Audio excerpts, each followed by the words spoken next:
it's funny. It's funny you mentioned this feeling of being happy to be Uruguayan because this next story is the complete opposite. And when we move on to 2014, there's Oh no my other story than the 7-1 Germany against Brazil.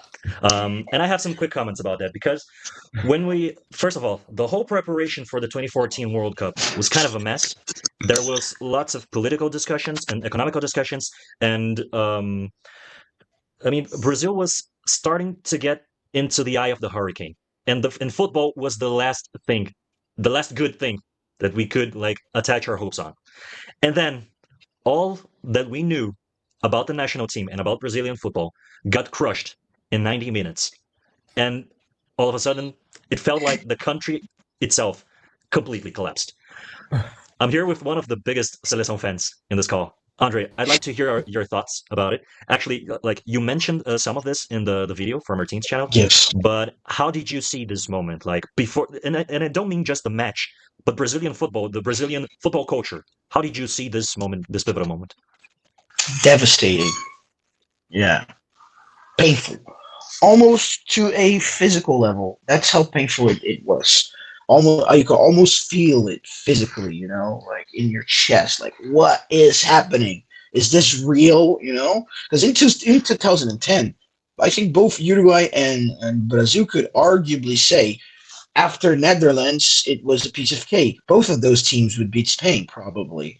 Especially because of the culture. So looking at it, we were not so distrusted to come to the 2014. Looking back at it now, wow, what a horrible bunch of players. Without due respect, but one of our worst call-ups ever in history.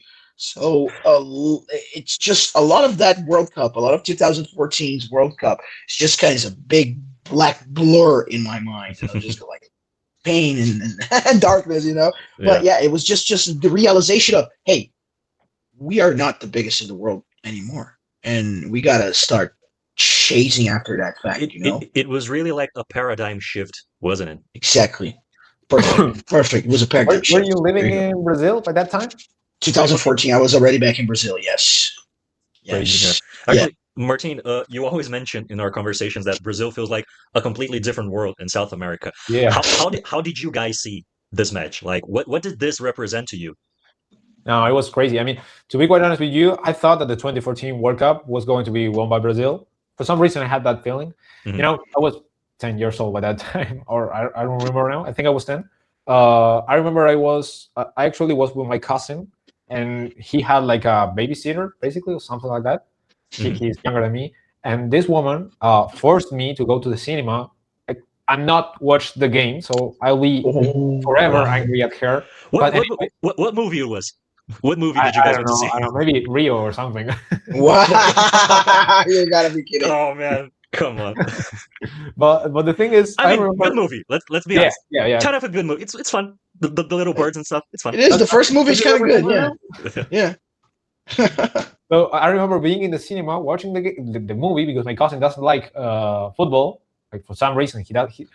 At least in Uruguay, if you don't really like football, you're kind of seen as a weird person. You're an outcast. Yeah. Nobody will Yeah, tell you Brazil. that, but yeah, it's kind of In like Brazil that. too. Yeah, in Brazil too. So she was with her phone, like looking at the results. She was like, reloading the website that was telling her the result, and I was like, why didn't we fucking stay and watch the game if you're like going to be with your phone looking at it? But hell, no, that's life. Yeah. But I think that I don't know. I don't know what really people thought about Brazil by that time. I just felt like, hell, what the fuck just happened? Like it was so confusing. Like I wouldn't see Brazil as an easy rival after the 7-1 loss. Yeah. Like I would still feel like they could easily beat most of CONMEBOL nations. Yeah. But internationally, evidently there was a break. Something was not right. Yeah. It felt like the hegemony. Is that a word? Hegemony? I think it is, right? Yeah. It is. Hegemony, yeah. Like the hegemony had fallen, and like football power was up for grabs after that. Yeah. Kind of beaten. They show them we can bleed. Yeah, exactly.